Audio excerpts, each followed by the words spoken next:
Bom, pessoal, usando então o conceito de energia de rede que nós vimos agora há pouco, nós vamos tentar fazer uma classificação de diferentes compostos iônicos em termos dos seus valores de energia de rede. Então, de que maneira nós vamos fazer isso? Nós vamos tentar prever não o valor de energia de rede de cada uma dessas espécies aqui, mas pelo menos colocar eles em ordem quanto a qual vai ter o maior valor de energia de rede e qual vai ter o menor. Mesmo que às vezes a diferença não seja tão grande, a gente tem condições de preparar uma resposta qualitativa correta para esse tipo de ordenamento. Então, quer dizer, o primeiro lugar é entender qual é o principal fator, ou os dois principais fatores que vão afetar a energia de rede. A energia de rede é a energia necessária para eu separar todos os íons que estavam no estado sólido e levar eles para o estado gasoso. Para isso, eu preciso vencer as forças atrativas que fazem com que esses íons se mantenham coesos na estrutura do sólido. Ou seja, são forças atrativas do tipo força de Coulomb, certo? Cuja equação é força igual a K vezes Q1 vezes Q2 dividido por D ao quadrado. Ou seja, quais são os dois parâmetros principais que influenciam nesta força, e na verdade em todas as forças que vão ser sentidas dentro do sólido? As cargas dos íons e a distância que separa eles. Como as cargas variam mais do que as distâncias, ou seja, as cargas indo de 1 para 2, 2 para 3, a variação é de 2 ou 3 vezes, e as distâncias não variam de maneira tão ampla, as cargas vão ser o principal fator para determinar se qual vai ser a ordem da energia de rede. Quando houver um empate nas cargas, aí sim a gente decide, ou digamos, faz o ajuste fino em termos das distâncias entre esses íons. Para isso, a gente precisa saber quais são as cargas desses átomos, certo? Desses íons nessas estruturas. Bom, nós já vimos que o NaCl eles têm cargas mais e menos. A mesma coisa acontece para o KCl e a mesma coisa acontece para o NaF. Esses a gente já viu no decorrer dos outros vídeos. Também vimos, agora há pouco, o magnésio 2+, e o óxido 2-. Vocês podem fazer agora para os outros elementos, certo? Então aqui pega o número atômico do cálcio e do oxigênio na tabela periódica, façam distribuição eletrônica, vocês vão ver que vai dar 2+ e 2-. Aqui vai dar 2+ e menos 1, por isso que tem duas vezes o cloro, 2 vezes -1, -2. Com o 2+ dá uma molécula neutra. E aqui o íon N3- é chamado de nitreto, e aqui o escândio 3+. Então, qual que é o primeiro fator? A gente vai chamar de produto de cargas, certo?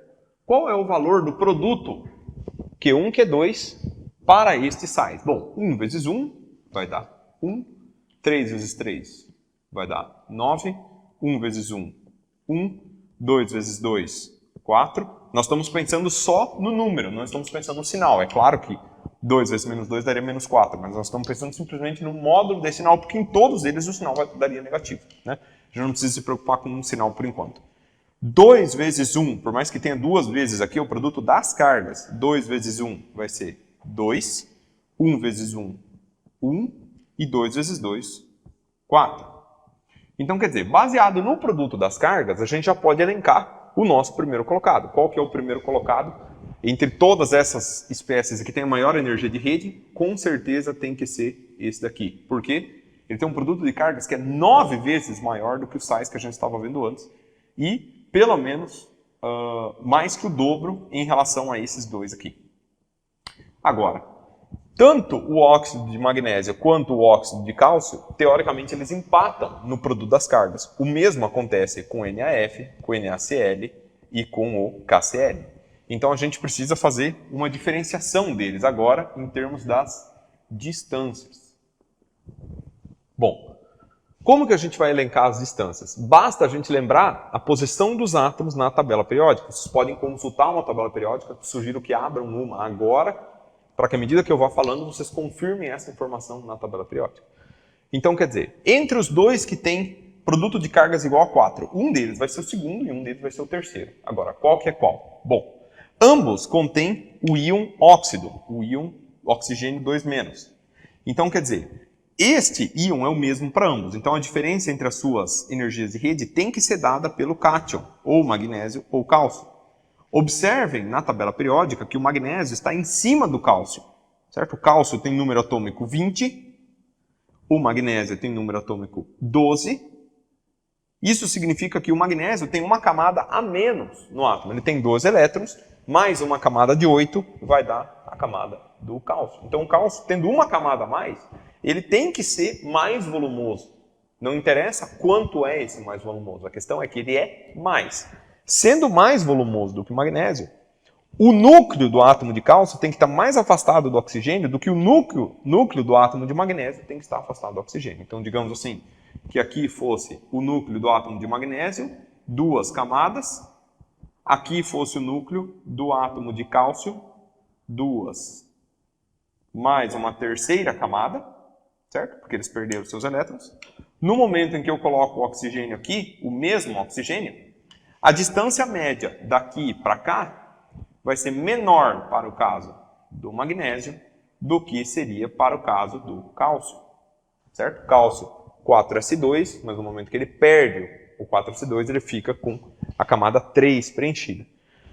Porque essa distância é maior, colocando ela aqui dentro, a força fica menor. Ou seja, esse daqui tem que ser o segundo colocado e esse daqui tem que ser o terceiro. O mesmo raciocínio vai se aplicar aos outros 3, que empatam no produto de cargas igual a 1. Antes disso, o cálcio aqui 4 com 4, antes dos produtos de carga iguais a 1, nós temos um produto de carga igual a 2. Então, certamente, esse daqui vai ser o quarto colocado. Agora, entre esse e esses dois aqui em cima, todos eles dão um produto de cargas iguais a 1. Só que vamos pensar assim, entre sódio com flúor e sódio com cloro. O cloro está embaixo do flúor na tabela periódica, ou seja, o cloro tem uma camada a mais. Se ele tem uma camada a mais do que este aqui, significa que a força aqui é maior do que a força aqui. Logicamente, então, esse daqui tem que ser o quinto. Agora, entre esses dois aqui, quem que é maior? Sódio ou potássio? Porque eles empatam no cloro. Quem que é maior? Sódio ou potássio? Potássio está embaixo do sódio. Se o potássio está embaixo do sódio, ele tem uma camada a mais do que o sódio. Lógico, a força aqui vai ser menor. Se esse é o quinto, esse aqui vai ser o sexto. E esse aqui vai ser o sétimo. Tudo bem? A questão é agora, esses valores concordam com o conhecido da literatura? Bom, NaF, então vamos colocar aqui energia de rede. O NaF, que está aqui embaixo, 910. CaO, 3.414. SCN, 7.547. O primeiro, NaCl, 788. KCl, 701. E MgO, 3.795. E por fim o SRCl2, cloreto de estrôncio, 2.127. Então a gente pode perceber que na ordem, aqui o primeiro colocado é esse, o segundo colocado é este aqui, o terceiro é esse, o quarto é esse, o quinto é esse, sexto e sétimo, baseado nessas energias, que é exatamente a classificação que a gente tinha colocado aqui. Ou seja, o nosso raciocínio, embora ele seja qualitativo, embora ele seja um raciocínio aproximado, ele não nos dê os valores, ele nos diz a ordem. E isso já é muito útil na previsão, por exemplo, de qual material usar para uma determinada proposta industrial. Eu preciso de um material que tenha mais dificuldade em derreter. Eu preciso de um material que tenha menos dificuldade em derreter. Então, essas energias de rede estão diretamente relacionadas com o quão fácil ou quão difícil é levar esses átomos ao derretimento e do derretimento levar para o estado gasoso, certo? Outra coisa que chama a atenção é o segundo e terceiro colocado, eles empatam no produto de cargas. E realmente a diferença do valor aqui entre eles é muito pequena. Justamente porque a variação na distância impacta menos a força do que a variação das cargas. Mesma coisa aqui,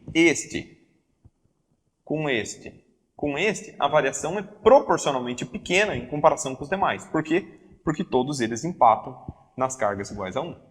Outra coisa que vale a pena notar é que deste valor aqui do SCN para cá, nós temos aproximadamente 9 vezes, quer dizer, multiplicando em termos aproximados. 9 vezes esse valor, eu vou chegar aqui. E isso está diretamente relacionado com isso, quer dizer, esses íons não são tão diferentes em tamanho, certo?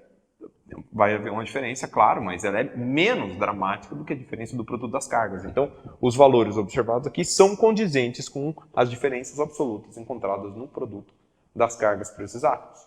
Então, na prova que vocês vão realizar, pode ser que seja cobrada uma tabela como essa, e não para vocês descobrirem esses valores, mas descobrirem a ordem. Pode ser fornecida 2 ou 3 substâncias e que vocês descubram qual que é a ordem da maior energia de rede para a menor ou vice-versa.